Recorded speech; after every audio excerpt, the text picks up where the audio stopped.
2024 সাল শেষ হওয়ার আগে আপনাদেরকে খুব সুন্দর একটা মুভির সাজেশন দিতে চাই। এই মুভিটার নাম মিস্টার চার্চ এবং এই সিনেমাটার গল্পটা শুরু হয় মিস্টার চার্চ নামের একটা মানুষকে কেন্দ্র করে, যে শেফ হিসেবে একটা বাড়িতে যায়, যে বাড়িতে দুইজন মাত্র প্রাণী, একজন হচ্ছেন ক্যান্সার আক্রান্ত মা এবং তার 7 বছরের মেয়ে। এবং এই ফ্যামিলিতে মিস্টার চার্চ আসেন।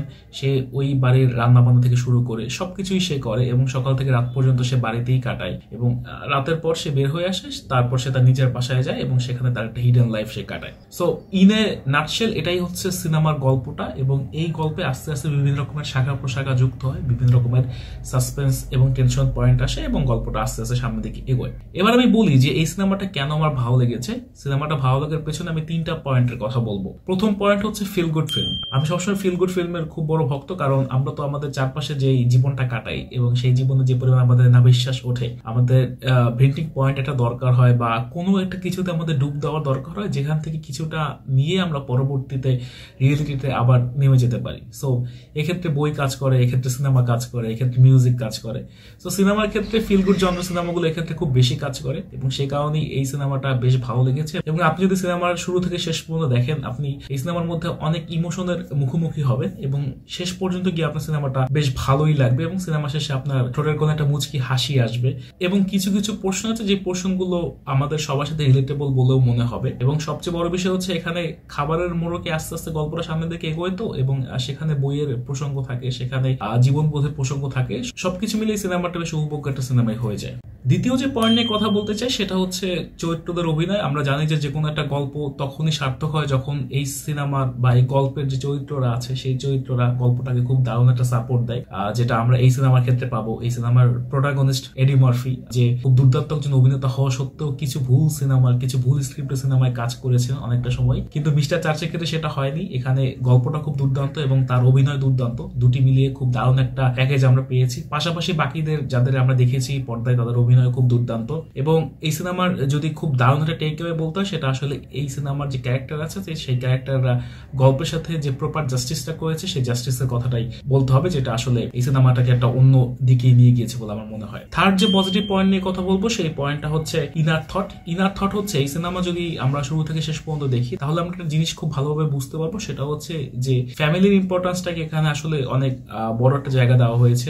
পাশাপাশি আইসোলেশন কিভাবে কাজ করে বা এখানে জীবনের দোষ ত্রুটিগুলো কিভাবে আসে বা সেগুলোর সাথে আমরা আসলে কিভাবে রেসপন্স করতে পারি, বা আমাদের আশেপাশে মানুষ যদি ভুল করে সেগুলো আমরা কিভাবে অ্যাড্রেস করতে পারি, বা আমরা আমাদের লাইফটাকে কিভাবে সামনের দিকে নিয়ে যাই, বা সেখানে ক্রাইসিস মোমেন্ট আসলে আমরা আসলে কিভাবে সেটা ডিল করি বা ডিল করি না, সেগুলোর ছোটখাটো কিছু বয়ান কিন্তু আমরা এই পুরো সিনেমাটাতে পাবো। এবং এই সিনেমার একটা খুব দারুণ বিষয় হচ্ছে এই সিনেমাতে বিভিন্ন ক্যারেক্টারের থ্রুতে লাইফের খুব বড় বড় লেসন গুলোকে সহজবদ্ধভাবে বলে যাওয়া হয়েছে, যেটা আসলে খুব দারুণ একটা ব্যাপার। এবং ওই যে সহজ কথা যায় যে বলা সহজের একটা বিষয়, সেটা আসলে এই সিনেমার ক্ষেত্রে আমরা পেয়েছি। এবং খুব ছিমছাম গল্প হওয়ার কারণে, খুব ছিমছাম জীবনবোধের রিফ্লেকশন হওয়ার কারণে কিন্তু সিনেমাটা সবাই খুব দারুণভাবে রিলেটও করতে পারবে। খুব আহামরি থট বা খুব ইন্টেলেকচুয়াল মার্কা কথাবার্তা এই সিনেমার নেই। এই সিনেমা সাধারণ কিছু মানুষের সাধারণ গল্পের সিনেমা, যে কারণে আসলে ভালো লাগবে। এখান থেকে আসি নেগেটিভ পয়েন্ট, যেটা আমি পজিটিভ পয়েন্টের ক্ষেত্রে বললাম যে এই সিনেমাতে আসলে ছিমছাম একটা গল্পই, নতুন কিছু নেই। এবং এটাই হচ্ছে প্রথম নেগেটিভ পয়েন্ট, যে এই সিনেমায় আসলে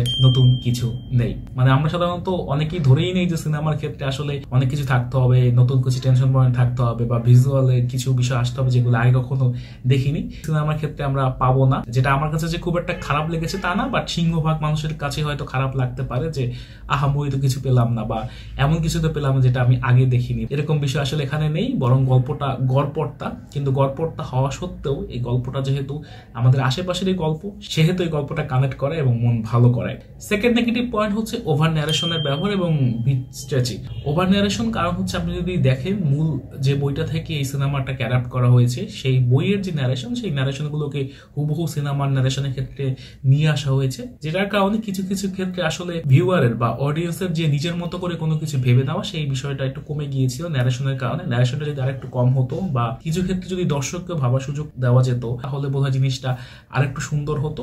এবং আমার সিনেমাটা দেখে মনে হয়েছে এই সিনেমাটা যদিও খুব বেশি বড় না, তাও আমার মনে হচ্ছে কিছু কিছু জায়গায় হয়তো আরেকটু কাটছাট করা যেতে পারতো বা আরেকটু নির্দয়ভাবে এডিটটা করা যেতে পারতো। যদি সেটা করা হতো তাহলে এই সিনেমাটা আর একটু উপভোগ্য হতো। কিন্তু যদি এই দুইটা নেগেটিভ পয়েন্টকে আমি সরিয়েও রাখি তাহলে আমাকে বলতেই হবে যে মিস্টার চার্চ আসলে এই বছর যে কয়টা ফিল গুড মুভি দেখেছি, ভালো মুভি, সেগুলোর মধ্যে এই সিনেমাটা উপরের দিকেই থাকবে। এবং যারা একটু খাবারের মোড়কে জীবনবোধের গল্প ভালোবাসেন বা ছিমছাম জীবনবোধের গল্প ভালোবাসেন বা খুব গড়পড়তা একটা গল্পই দেখতে চান যে গল্পটা শেষে এসে মন ভালো করাবে, তাদের জন্য mister church is definitely recommended. So এই ছিল আজকে রিভিউ। দেখা হবে পরবর্তী কোনো ভিডিওতে। টিল দেন ভালো থাকুন, সুস্থ থাকুন।